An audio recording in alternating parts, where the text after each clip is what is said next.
Hey guys, thanks so much for checking out my show. Really appreciate it. Please click to subscribe. What a night it has been. There has been a SWAT situation that I've been covering for the last 3 or 4 hours. I was inside the perimeter because we were following the SWAT team. We got in, and we know that at least one person has been detained. The neighborhood is still all closed down. It's raining out here. It's the first time it's rained since I've been in Tucson for almost 2 weeks. So I'm going to walk you through everything that happened tonight, the latest developments. Is this possibly a break in the case? Everything that I saw, I'm getting into all of it, the latest on the Nancy Guthrie investigation in this episode of Brian Ensign Investigates. Hey guys, it has just been an insane 4 or 5 hours in Tucson. There have been so many developments, not only tonight, which right now, if you're watching this, I don't know when you're watching this, it's Friday night. That isn't even, it's so late. It's actually after midnight now when I'm recording this. But the whole day was full of developments in the Nancy Guthrie case, which I'm going to get to in all of them. Let me start with really the breaking news, though. There was a SWAT raid, which I was actually at, which I'll get into the details of in a second. But we know that it is connected to the Nancy Guthrie investigation. They went into a neighborhood about 2 miles from Nancy Guthrie's house in Tucson, and they detained a man and a woman from the house, and they also detained a man from a traffic stop at a Culver's restaurant very close to that house. And I'm told that it's all connected. I'm told that it could be a mother and son who were detained in the house and maybe the brother at the traffic stop, but they're all connected. And the reason I know this is because I'm told by sources that they were waiting to move on the house until the traffic stop happened. And that this is all connected back to the Nancy Guthrie investigation, whether these are just people that they are looking into, whether one of them is someone that they're specifically looking to and they just detained them all for the time being while they question them, I don't know. But 3 people are detained according to my sources, at least as of when I am making this video. So let me back up a little bit. I knew that something was about to go down this afternoon. The search plane was up, which I was told was doing surveillance, and then I found out that the SWAT teams, the Pima County SWAT teams, were going to be staging, preparing for a possible operation tonight. And they've done that before, and nothing has really transpired, but the sense was tonight something was actually going to happen. So I ended up going out to the 2 locations where I found out that they were staging. They moved from one location to another one very close to the target's house, which again was only 2 miles from Nancy Guthrie's house. They moved in on the house in the neighborhood. It was 2 big, Bearcat SWAT trucks. I would say maybe 24 deputies. Everyone was just a lot of armor. I mean, it was very, very serious. And I was told they were prepared for the worst, really, prepared to have to go in with force. What happened, though, is luckily they didn't have to use any force. When they got to the house, and I was right there, I got into the police perimeter. I don't know how. I think just because me and Mo, I mean, you guys know how I am by now. We were right there. We had good sources that led us right there. So we got in there before they put the police perimeter up, and we could tell that they didn't have to use force. The man and the woman surrendered outside of the house, and there was no issue there from what I could tell. And from what my sources are telling me. And at the same exact time, they were able to get a man from the traffic stop who is also connected to the same situation. Again, whether any of this pans out and they are officially, deemed to be part of this Nancy Guthrie investigation, I don't know yet at this point. But I know that this whole operation is connected to the Nancy Guthrie case. So they pulled them out of the house. Or they came out of the house on their own, I shouldn't say pulled out, and now I know that they are conducting a search warrant at the house, which could take quite some time. Initially, it was mostly Pima County deputies, then a cavalry of FBI agents showed up. And I mean a ton of FBI and evidence response unit. They all came into the neighborhood and showed up, and I was told that they were going to be there all night long doing evidence collection. So it's a pretty big development. Hopefully it's going to lead to some major progress in the case. Hopefully it's not a similar situation to what we saw a couple nights ago in Rio Rico near the Mexico border. Remember, that was when kind of a similar situation. They went out, detained someone, did a search warrant, and it turns out, it seems, that had absolutely nothing to do with the case, and they ended up letting the guy go, the guy named Carlos. Remember, I interviewed his mother-in-law a couple nights ago. This did feel, at first it felt similar, But as more and more FBI showed up, it was a bigger scene out here tonight. It felt more significant. That was just the feeling on the ground. So we'll see how this plays out. But it was a wild Friday night. Again, just for me, kind of just going from one SWAT staging location to another and then ending up in the middle of all this action in this neighborhood and being on the inside of the perimeter. And Mo and I just tried to stay kind of out of the way, and no one really noticed us at first because we were just sitting in our dark car. If you were watching News Nation, I was doing live shots from the dark car, and then eventually one of the deputies saw us and was like, "You guys got to get out of here." So, but we were very careful in the beginning not to give the location, not to give the address. I was trying to just report very limited information because I didn't want to interfere with their operation when there were still so many moving parts. And then, of course, when everyone was officially detained, we were able to report more. So that's kind of the latest on the SWAT situation with the house and what happened with them detaining the person from the car, which again all appears to be connected. I'm told that the car was detained somewhere near Culver's fast food restaurant. So we're going to see how that plays out. My suspicion is they're going to probably get DNA from whoever they were interested in, interested in talking to, interested who they thought may be connected to the case. And now that we know that they have DNA from Nancy Guthrie's house, they can pretty quickly, with the FBI's help, try to match the DNA there and see if this person is involved. Okay, DNA. On the DNA front, big development today. Okay, I would say this is probably the second biggest development since the surveillance photos came out. And that is that the sheriff's office is saying that inside Nancy Guthrie's house, they located DNA that does not belong to Nancy Guthrie and does not belong to anyone associated with Nancy Guthrie, okay? So a stranger's DNA located in the house. And remember, we know that they've taken DNA from Nancy Guthrie's family members, and we know that they've taken DNA from people who came in and out of the house, like landscapers, pool people, Uber drivers, that kind of thing. So they apparently ruled those people out in terms of whose DNA this is that they found in the house, and there is someone else's DNA in the house. That is a big deal, okay? Because that DNA could belong to the kidnapper. And they can now use that when things like what happened tonight happen. They can try to get a DNA match. The other thing they can do with that, and think back to Brian Kohberger and the Idaho investigation, is they can look into ancestry DNA, which we learned a lot about genetic genealogy. We learned a lot about this with Kohberger, and they could use it in this case. And that means that even if they can't figure out who the person's DNA is that was in Nancy's house and it doesn't come back to a specific database, they can go to 23andMe and all of these genealogy companies that people sign up for to find out their background, which is what happened with Kohberger, and they can try to find matches there with extended relatives of whoever that person is. So they could maybe find a third or fourth cousin, and then they can try to whittle it down from there. And we've seen it happen before. It's a new kind of technology, but we learned all about it with the Idaho case, and it could come into play here. So it is a big deal that they found DNA in Nancy's house that does not belong to Nancy or anyone associated with her, according to the sheriff's office. And we're going to have to keep a really close eye on that, okay? That was another big thing that came out today. Something else, the sheriff is now talking. He's doing interviews again. He did an interview with News Nation. He did some other interviews today. And he is saying that this whole narrative, and I shouldn't even say narrative, I mean reporting, I have reporting from FBI sources that there has been disagreements between the sheriff's office and the FBI. The sheriff is saying that that's just flat out wrong. Granted, we've been hearing different things on the ground. I've been hearing that for days, really for a week, that the sheriff hasn't been sharing information with the FBI. As recently as a couple nights ago, they weren't sharing critical information. There was the reporting that they were withholding critical evidence, that the sheriff wanted to send all the evidence to a private lab in Florida to have everything tested and didn't want to send some of it to Quantico, the FBI lab. The sheriff has responded and said, look, we wanted to send it to our lab that we contract with in Florida because that's who we're used to using, and because we started sending the evidence there in the beginning, it makes sense to us to continue sending all of the evidence there. That was his response when he started doing interviews and talked to News Nation today.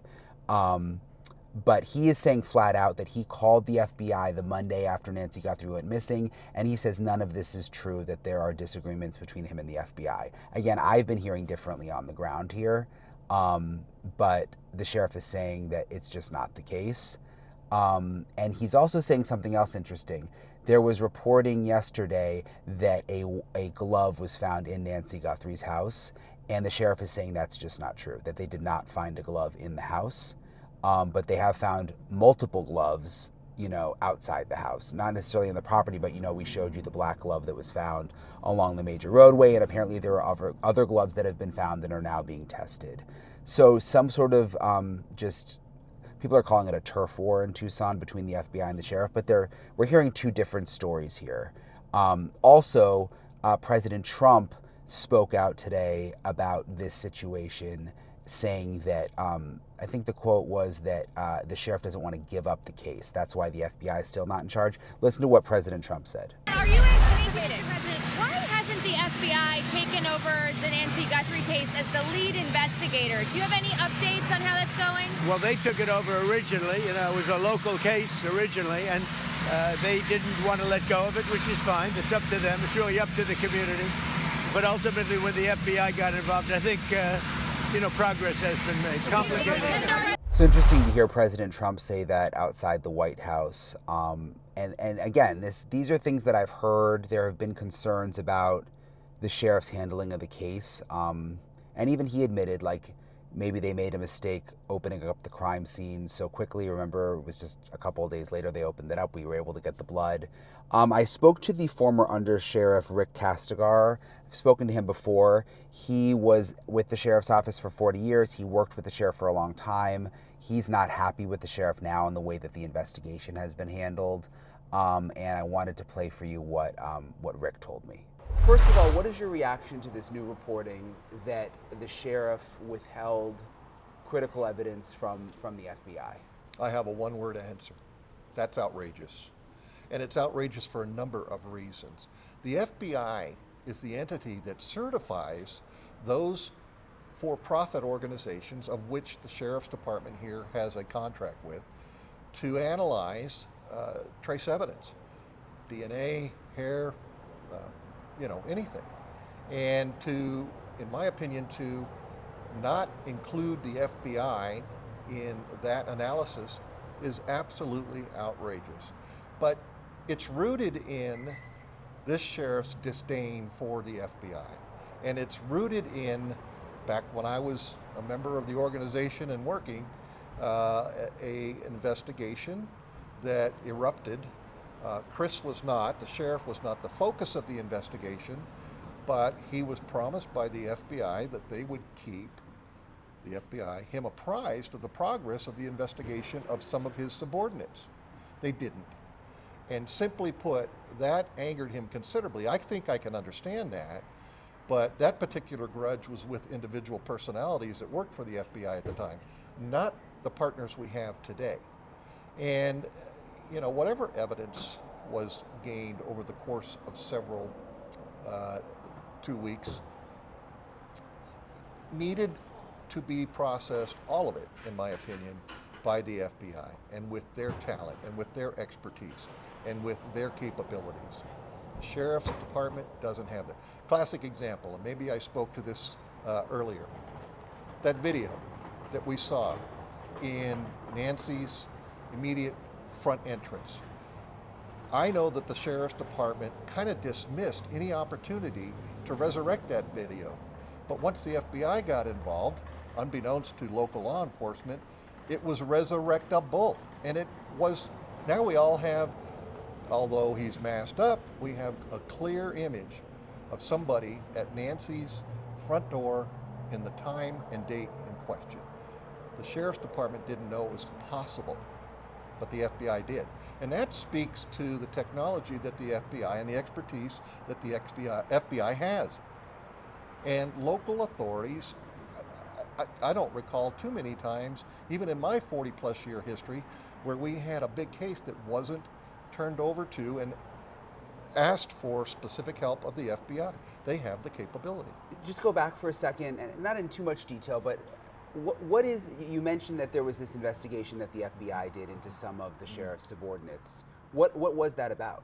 Well, it was about an individual who was taking RICO dollars, which is the racketeering funds that are seized by law enforcement, and he was putting it where he could access it to pay for projects for the department. It was not put in anybody's pockets, and I cannot underscore that enough. People are going to immediately assume somebody was stealing money for their own benefit. That's not the case.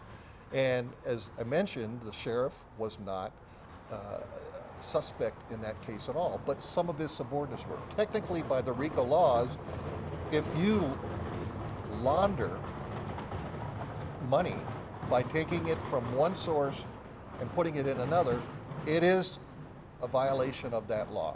But he was not happy with the FBI during that time. No, he wasn't happy. And you were on the inside then? Of course. You were the undersheriff? I was one of his senior administrators. Okay, and did he say that he didn't like the FBI? I mean, what would he say? Yes, on many occasions. To several of us, we would meet daily and discuss the issues, and he was very upset. And that's because they just didn't keep him apprised of the progress. They kept it close to the chest. He was uncertain whether he was suspect, all of these things. Well, when you're the boss of 2,000 people and some of your subordinates are being investigated for a crime, and technically it is, he wanted to be made aware, and they didn't follow through with keeping him aware. I believe that is the foundation for his disdain of the FBI. But as I just said, those are different personalities back in 2016 when this happened. Why do you think he is sending the evidence to Florida, to the private lab, instead of taking the FBI reportedly up on their offer to send it to Quantico? Territoriality. This is his county, and his ego's in charge. And that's the way I see it. And the reason he has not offered them this evidence makes no sense. And I have heard a number of people who are local as well as national speak the same thing. It makes no sense. And I'm going to say that word again. It's outrageous behavior, perhaps just to make a point, perhaps just to say this is my area and I'm going to deal with it my way. And it's unfortunate because it compromises the investigation. It provides further delays in getting critical information that needs to be put out there. He is now saying that none of this reporting is true, that he has worked with the FBI, that he called them on Monday, the Monday right after Nancy went missing, and he's saying that he's been working in collaboration with the FBI and that they were aware that it made sense to send everything to Florida because some stuff had already been there and it all should just go there. And he's saying that this is all incorrect reporting. I'd like to hear the FBI say that, because my sources, and again, I'm on the outside, and part of what I'm saying is conjecture, but it's experienced conjecture because I know the personalities and I know the history. And I haven't heard any official with the FBI say, that's okay, we knew about this. Let's delay the process longer and have a contract entity do the evidence instead of us doing it back in Quantico. Have you seen the sheriff not tell the truth before? I wouldn't say not tell the truth. I think he's a good-willed, honest man, but he has the need to do things his way. He can be very vindictive, and he holds a grudge. And I believe that might be the real impetus for his decision to send it to Florida, send the evidence to Florida. Let me talk to you a little bit about just the investigation in general. Obviously they released those surveillance photos from the front door. Do you think they're making progress? What's your sense? Do you think we're getting any closer? Yes, absolutely. And the screws are tightening on this guy's thumb. The perpetrator, the criminal, the guy who was there at the time at Nancy's front door, knows that video is out, knows he's got exposure. And I think he's taking steps to try and deal with this the best way possible. I only hope and pray that Nancy's still with us. And I only hope and pray this kind of pressure against this bad guy will cause him to take her somewhere, leave her, and then try to hide out somewhere else. When I was out at Rio Rico, they detained that man Carlos to question him, and then he was let go just hours later. Right. Are you hearing anything about was that a mistake? Well, I wouldn't call it a mistake. I think they had valuable information that was credible, and they pursued it. And what transpired was they were able to determine through investigative processes this individual, there was not enough information to arrest him. But I'm certain the investigators got enough detail where they can go back and interact with this person, talk to him, interview him, get more detail as perhaps more evidence becomes available, and pursue it further if they have to. Have you heard anything about, because we heard that there may have been some issues between the FBI and the Sheriff's Office with that specific event? I'm not aware of that. Okay. I don't know. Okay. In terms of this, there's more Ring video that's coming out. The Sheriff's Office says that they want any video within a 2-mile radius, going all the way back to January 1st. First of all, let me ask you, what do you think that means? That they're going well before Nancy was missing all the way back to January 1st? Well, that tells me that they have some reason to believe that somebody or some vehicle was in the area prior to Nancy's abduction. And they want specific video so that they can look at that as evidence. That's clear to me. So we shall see how that turns out. I think as we're standing here speaking, there's another video that's coming out and may be released very shortly.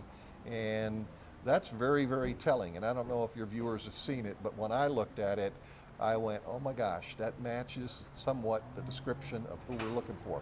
How it's related to this case, I don't know. But I think that will become clear very quickly, and the person is identifiable, and that will become clear who that person is. Do you think, though, that whoever did this to Nancy was just prowling around trying other places? Because, you know, everyone, not everyone, but a lot of the experts I've talked to feel like this was a targeted event against Nancy, maybe because of Savannah Guthrie, maybe because of some other connection. Like, is it really going to be someone who's just been trying to get into other houses around town? I don't think it's that. I think it is a targeted event. I think this person intended to do what he did the night that he did it. You know, some of the requests for other videos and dates prior suggest this guy might have been surveilling that part of her neighborhood. But why would you enter if this was just a burglary, go inside, encounter her, obviously, and then not just leave her there? Why would he be afraid of being identified? He was so masked up, none of us could really, you could get a mustache out of it and get some eyebrows out of it, but not much. And it's highly unlikely that Nancy would have been able to identify this person. And why take her unless that was your original intent? Last time I spoke to you earlier in the week, and this was before the new surveillance video, the images came out from her front door, you said that you believed, your gut told you that Nancy was still alive. How do you feel now? My gut still says she's alive, but you know, as we go by more and more time and there's no evidence of life with Nancy, it becomes more and more concerning and heavy in this case. And time is of the essence in this regard. You know, one possible scenario is, and it's horrific to think this way, but perhaps he took her and she succumbed to because of age and lack of medicine. We don't know that. And now he's got a problem. That the intent wasn't to kill her, but that she passed away. I think this was still a kidnapping, and I think his motive was money. That's my opinion.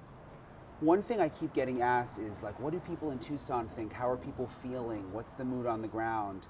I mean, you've lived here pretty much your whole adult life, right? Yes. Yeah. So you know a lot of people. I mean, what is the mood? How would you describe it? Actually, the mood is supportive of the Guthrie family. And as I've mentioned to you, this is a hometown gal who did well, Savannah.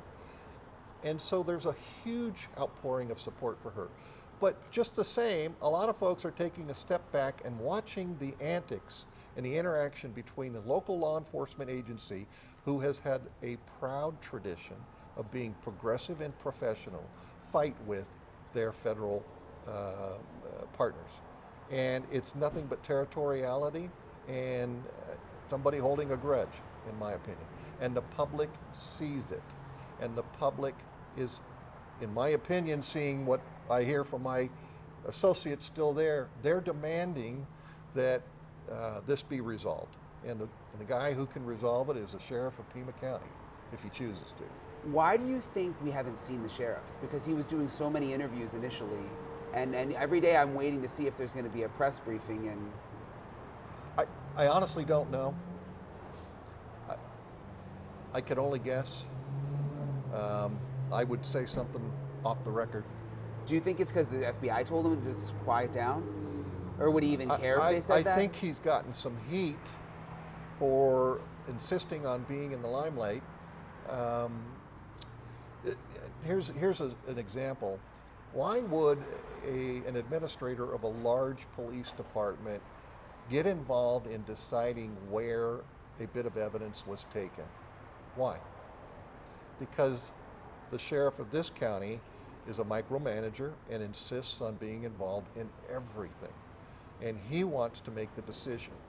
Most of his staff have the ability, but not the autonomy, to decide where those gloves should be analyzed. And if I were still there, and if I were given the authority, which I'm sure he wouldn't allow that, I would have given it to the FBI immediately. But that's not what has happened. And there are perhaps political and personal reasons for it. As always, I really appreciate Rick and everyone I met here for speaking with me. And, you know, there's obviously a lot of moving parts right now in terms of developments of the case, and I think the time will come where people will look back and try to figure out whether this investigation was, in fact, not handled properly. Something else I wanted to show you guys, because so many of you have asked me, like, what is it like around Nancy's house? I always get questions about the neighborhood and about the, you know, sort of just the lay of the land there. So I wanted to make a video to show you guys what it is, what it's actually like around Nancy's house, what the foliage is like, what the, just sort of like what the whole setup is. Take a look at this. So I'm in Nancy Guthrie's neighborhood right now, and I wanted to give you guys a look at kind of the bigger picture of what it looks like in Nancy's neighborhood. First of all, look at this. This is the road that Nancy lives on, and we're still, you know, about a block away, and you can see just how much media there is out here. I mean, they basically line the entire street, all sorts of different networks, people from really all over the world. Some of the live shots I've heard reporters doing are like in different languages. It's raining today, by the way, which is unusual, obviously, here in the desert. I've been here almost 2 weeks and it hasn't rained one day, but it started raining today. Which is interesting for the investigation. I mean, if there were tire tracks or anything they were looking at, that could be an issue, although it's already been 2 weeks, so they've probably already, you know, hopefully looked for those kinds of things. This is Nancy's house right here. You can see that there is a Pima County Sheriff's deputy out front. Initially, they just had the house totally unsecured with no deputies around. But they have since kept the deputy here around the clock, just kind of keeping an eye on things, making sure that no one walks onto the property. Today there was everybody was kind of excited about this. There was a pool cleaner that came, a pool service guy that came, and they actually let that person go back into the back of the house. This is our News Nation setup right here. That's Mo, our cameraman. Hey, Mo. He's waving. He's, I think, grumpy because of the rain. And it's been a long couple of weeks, as you can imagine. But I want to show you up here. Look, this is the area next to Nancy's house. And you can see like how dense the vegetation is. There's cactuses, there's bushes, there's rocks. And when you go back a little bit off the road, which I did the other day and was kind of walking through the desert, you can see how hard it is to see the road because of all the vegetation. So even if like a house like this is Nancy's neighbor, even if a house like this had a camera, it would be very difficult to actually see what was happening out on the road. Not to mention, at night it's like pitch black around here. They have an ordinance here that you're not allowed to have lights on at night because of all the stargazers. So it's really, really dark here at night. You can see more media parked this way. I mean, we've kind of taken over the neighborhood, which most of the neighbors have been pretty nice. We kind of see the same ones every day out walking their dogs. So we've become friends with a lot of the neighbors. A few have been annoyed, which I understand. It's like they have a hard time getting through. But I think the media, for the most part, has been pretty respectful of just trying to stay off the road, making sure we take all our trash at the end of the day. I know that sounds weird, but you know, you can imagine if it was your neighborhood. So up here, you can see the mountains in the distance. And again, just like you look to the side here, I mean, look how dense. People think this is like a normal neighborhood when you watch it on the news, but each house is on 1 to 4 acres. and there's a ton of vegetation, and there's a lot of space in between the houses, and you can actually, like this guy, if he was trying to get to Nancy's house without walking along the road, you could easily do that, just kind of walking through the desert, walking through these yards, and no one would see you. And again, even if you walked in the road, especially at night, there's no cameras that I've seen that are really right out on the road here in the neighborhood. A lot of really beautiful houses here, by the way. It's confusing though. It's twisty and turny in here. There's only a couple of ways to get back to the main road, and there's all sorts of cul-de-sacs. And even being here almost 2 weeks, I literally have to use my GPS every single day when I leave, because first of all, it's so dark, and I still can't really figure out. I still get lost in this neighborhood. So kind of goes back to like the whole thought of, did this person know the neighborhood? Did they plan ahead how to get in and out? You know, my thought is probably yes, based on just how confusing the neighborhood can be to get in and out of. Some construction happening here. There's a lot of construction in the neighborhood, I've noticed, a lot of landscapers, a lot of people doing work on houses, which goes back to, remember those black gloves that were found along the road, not far from here. I think it's about 1.5 miles from here. You know, a lot of these people doing work in the neighborhood use gloves like that. That's what some of the construction crews have told me. So, you know, I'm not sure that those gloves are actually going to connect back to the case, but we know that they were bagged and sent away for testing. And there's apparently, the sheriff is now saying there are other gloves that have also been found. So here's another intersection here. We're right up the way from Nancy's. And I can't, like, again, I can't even remember. It all sort of starts to look the same out here. Yeah, I wanted to give you guys a lay of the land, and kind of show you what the neighborhood is actually like, and just how spread out the houses are, and again, just how much vegetation is out here. Hopefully that gives you guys some perspective of what the neighborhood is like. Again, there's just been so many updates over the last 12 hours. I'll keep you guys posted. I'm waiting to learn more about what happened with these 3 people who were detained, about what happened at the traffic stop. There's also a car that they've been searching out there. So as soon as I get more information, I'll bring it to you. Really appreciate you guys for watching and checking out the channel and all your support, and I'll talk to you guys later.